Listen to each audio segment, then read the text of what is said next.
Praise God, everyone. Welcome to God's favored family. And today we are going to talk about communication. Communication has been a challenge in the marriage, has been a challenge in the families, has been a challenge everywhere. Communication is the key in any marriage. Communication is the key in any relationship. And this I can tell you point blank that if you don't communicate, then you are not in. Then if there is no communication in whatever you are doing, then that thing is better as dead. We can call it is a dead thing. If there's no communication in a relationship, it is a dead thing. If there's no communication in your marriage, it is already dead in the spirit. It's only that it has not come to physical, but it is already dead. If there's no communication in that dating is dead. And that's why I don't advocate to I don't advise for distance dating, because you see, if distance dating cannot have a consistent communication, and sometimes it goes and it fades slowly, the communication starts fading for those people who are in a long distance dating. Even couples, I don't advise people to leave your wife in Kenya and go and work in Qatar or Dubai or Bahrain. I don't advise. And those who have tried, they can come here and say it is true. Those people have gone to work outside Kenya to better their lives, leaving their young families, their young wives, their young men in Kenya. What they come back and see, it is a totally different thing, because they will not wait for you. They will not wait for you. How can you marry a young girl of 25 years? 25 years, then after 2 years, you leave to Qatar just to better your lives. You leave her here with men. When you come back, she has another kid.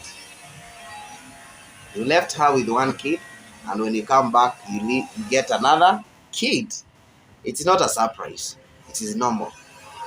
It is normal, because even God himself never advised us to unaacha bibi yako US, unafanya kazi Kenya. No. Even the government jobs, when they're transferring people like doctors, teachers, they transfer them with their spouses. Even ambassadors, when they get those jobs where they are been assigned, they go with their wives and children. So who are you to come and tell people here that you can go outside Kenya, you can go to Qatar, work for 3 years and still come back and find your partner intact? Uongo. It will not work. You will come, hata kama hutampata na mtoto, you will come and you get something else. Utapata tractors zimepita. Yes. Zimelima huko. It is not, these are things that happen. Utakuja upate the person has gotten someone else. Yeah. So me, I can tell you for free. Communication in everything is the key. Now, communication in your phone is not enough. And that's why I'm advising people not to go away, leaving their spouses back. Even for the green card itself. If you're married, you write you're married, because they know the importance of partners, of couples. If you write you're married, when you are traveling, yeah, when you qualify for that green card, you will travel with your spouse. If you are not yet married, unaandika you are not yet married, utaenda hivyo peke yako. But kama ulikuwa married, unacheza ukiwa married, so that you can go to of you. Hata kama uko na watoto, you write watoto so that you can go together. So communication, the best communication for couples, near one-on-one. Yes, I know people will be against this, but I can tell you for free. the best communication for the couples, for the married people, the best communication ever.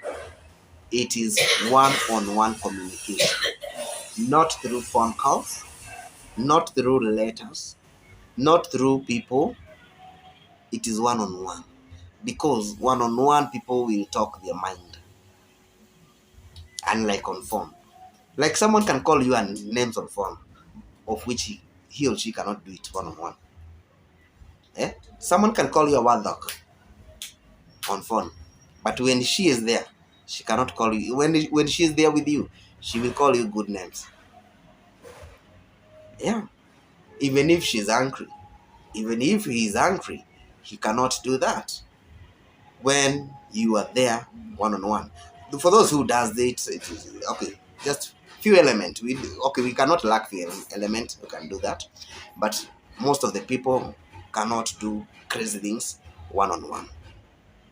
And when you find problems one-on-one, it's very easy to solve them, unlike through phone calls.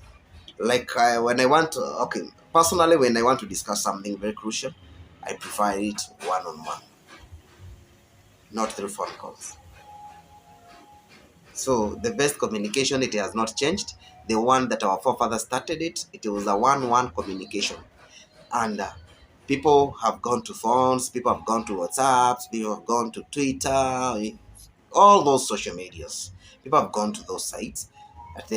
We can discuss something with my wife through WhatsApp. No. Yeah, it is technology, but me, I'm against that, because one-on-one communication is the best for couples. Kama ni kazi vitu zingine, yeah, well and good, but when it comes to your partner, one-on-one is the best. Yeah, it's like when someone that has not satisfied you, maybe in bed, then you wait. He or she goes to job. Then that's when you were texting. Oh, babe, yesterday it was, you were down. No. You will just face things as they are immediately. My sweetheart, it is this way. Babe, I'm not it there. You see? There and there, you solve it. And it is very easy to solve things one-on-one than on call. It is very easy to solve any problem. Any problem. When you have a discussion together one-on-one. And you'll be like, you don't keep grudges, because always I will advise, don't keep quiet when you are angered, when something has gone wrong, and you just want to stay with it until the right time comes for you to question. No, you just go straight to the point. When someone does a mistake, don't just wait for long. Just go straight to the point. Tell the person, here, this and that, you have done it in a wrong way, don't like it. Just be open. Being open is what we need in relationship. Being open is what we need in marriages. It is what we need in dating. Being open. And how do we become open? By communicating. I cannot know you are open with me if you do not communicate. I cannot know that you want to marry me if you have not communicated. Because some of the guys, I have seen people dating people for years. Then at the end of the day, the chick gets married to someone else. Then the man starts complaining, oh, you have wasted my time, or you have wasted this, and oh, you have wasted my money. It is because you never communicated. How will that lady know that you want to marry her if you have not told her? How will that lady know that you want to marry her when you have not taken her to see your parents? It's part of communication. Yeah. You have not disclosed it. You must communicate. Communication is the key. If you want a relationship to work, be communicating in most of the time. Most of the time. Communication. If you are dating, communication. You cannot date and you're not communicating. Are you angels? That you can feel each other in the spirit. You don't need to say hi. Say hi, talk. Say good morning. Say good evening. Yes. If as you just keep that the communication should be intact. Yeah. And that's when people even share their problem. You might be dating someone, or you might be in a relationship with someone uh, who is going through a lot, but since you do not communicate, you will not know. And that's why even some people cheat, uh, because there was no communication. I have seen people cheating because of lack of communication. You see, when you have that urge, it is good to communicate. It's good to alert your friend, your partner, that honey, today I'm horny. It's good to communicate rather than keeping quiet like that 1 week, 2 weeks, 3 months. Then the other person finds himself in a corner whereby he or she can only cheat because of lack of communication. Then communication will make your marriage spicy. Communication will make your dating spicy. Communication will make you know each other better. Communication will make you grow your relationship. Communication will make you make steps. Communication will make you know what your partner wants. What things makes your partner very easily anchored. What things makes her happy. What things makes her even you can even it is easy to know that if you want to know your partner very very well, if you want to know your partner very very well, communication is the key. These are some of the tips for those people who have gotten married and for those people who have not yet gotten married. Communication. Communication makes people to be on toes with each other. When someone is undergoing hell, you're able to know. Yes. Even for you to know someone is cheating, it's because of communication. If there is no communication, your partner can cheat for you, can cheat you very well without you knowing. How? Like when I used to date, we used to communicate up to the late night communication, very early in the morning communication, lunchtime, or we used to communicate with my spouse. So when someone is cheating, it's very easy for you to realize even before you get married, because if it were told you talk at midnight, then that means you more in 90% of the time you talk when that person is in the same bed. Yes. So you cannot talk to that person when he or she is in someone's house unless she or he switches off the phone. But when he is somewhere where he cannot disclose your relationship, he rather switch that phone off or give you excuses. And that's when now you start realizing, oh, something is cooking, something is going on wrong. And maybe if it was the will of God for you to know it earlier, unaijua mapema, then kama ni kuachilia unaachilia mapema before you go too far. So communication is also the key. For those people who cheat, wanaikaga boundaries za communication. In most cases, unakutanga mtu anakwambia usinipigie time na kwanga job. For those people, for the people that are in love, you don't. Hizo boundaries working. If truly it were told that you're in love, those boundaries do not work. And even if you call when she is at work or he is at work, he can communicate through text. But when someone restricts you to a certain time, atunipigie tu saa 2 usiku, then something is going wrong somewhere.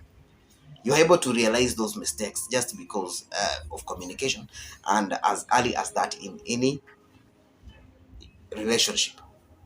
When you know it earlier that that spouse is a cheater, you're able to walk away. You're able to look for someone else. Rather than get into marriage, then you start now saying, oh, I doubted, I saw this coming. No, that's stupidity. It's good to know it earlier, deal with it earlier before things worsen. So what makes you know it earlier? Communication. So if you're in a relationship whereby someone is restricting you to a certain time of communication, then walk away, away. Walk out of that relationship, because it's not a relationship. Walk out of that dating. That's not dating. How will I know you if I'm not communicating with you? I must know when you change moods, because in a marriage you must know each other's moods. When someone is low, when someone is high. How will you know that without communication? So anybody that you are with, especially now those people that are in a relationship, if your spouse doesn't want a lot of communication, then start knowing as early as this that relationship won't work. And if it leads you to marriage, just know this.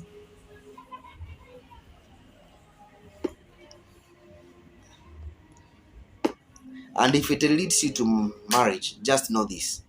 That's how it will be. Mtakuwa mko pamoja, but things are not working. Mtakuwa mko pamoja, muko tu. You don't know what to do, what not to do. You don't know when to talk, because that's how you started. That's why I can advise. If you're with that person that you cannot communicate, he is not an alien, or she is not an alien. She is a person, he is a person. Kama hataki communication, then mwambie. Marriage cannot work, because marriage works with communication. If you are not so much into communication, even saying sorry is a big deal. Saying forgive me is a big deal. It becomes a big deal to most people. So we advise people to keep close of communication. You keep on communicating everywhere. Even us in our marriage, we still do communicate very closely. When we get time to talk, we talk. Yes. When we get time to hang out, we hang out, we talk. That is communication. Apart from now phones, we communicate one-on-one.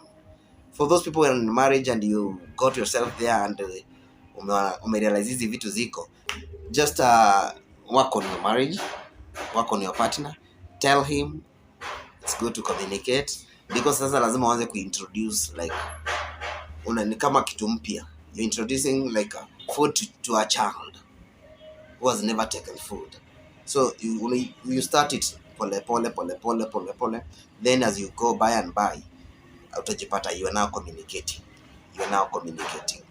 If you go like that, then you'll find yourself that hata tushida tudogo you solve them very easily without having to look for people, mediators. No. You can solve them yourself, just because there is communication.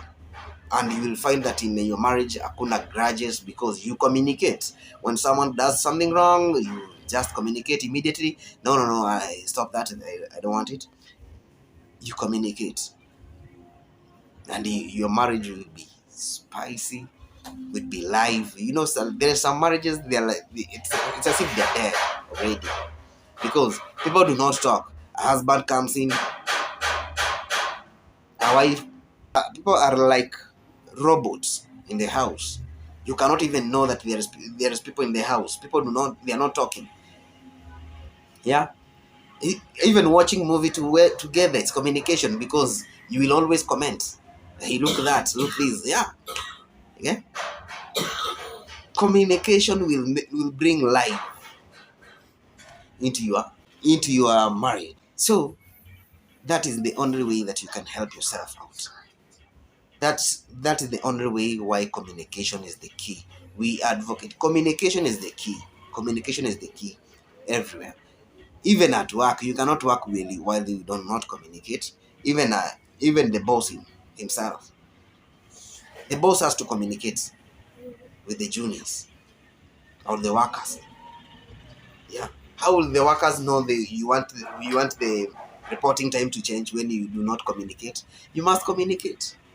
Communication is the key everywhere, and it has to start as early as dating time. That's how I advise people. Start communicating at the dating time. Yeah. As you communicate earlier, utajua huyu kwao wanakonga na hasira. As you communicate earlier, unajuanga huyu kwao wanaoanga mabibi wengi, because kwa hiyo communication atataja. As you communicate utajua huyu kwao ni wachawi. As you communicate utajua huyu kwao things are not that good. Some place you have never been there. Let's say for example you have never been to my place, you have never been to Kisii, and you want to get married to Kisii. When we do not communicate, you know nothing. But when we communicate, you will grab some few things. You will not know everything, but at least you will know something. You will know huko kwao ni kumoto, utajua kwao say kama ni Wakamba utajua when you are taking dowry mbuzi lazima zikue. So communication, I cannot talk it. Siwezi maliza kuongea about communication, but what I mean here is that communication is the key to anybody on earth, to anybody, more especially to marriages, couples, dating, relationship, hizo vitu, because that's where I tackle most. So communication is the key. Communicate and your marriage will grow. Na uta celebrate up to 50 years, 60, 70 years in your marriage, na utashukuru Mungu. May God bless you and bless you and bless you. Bye.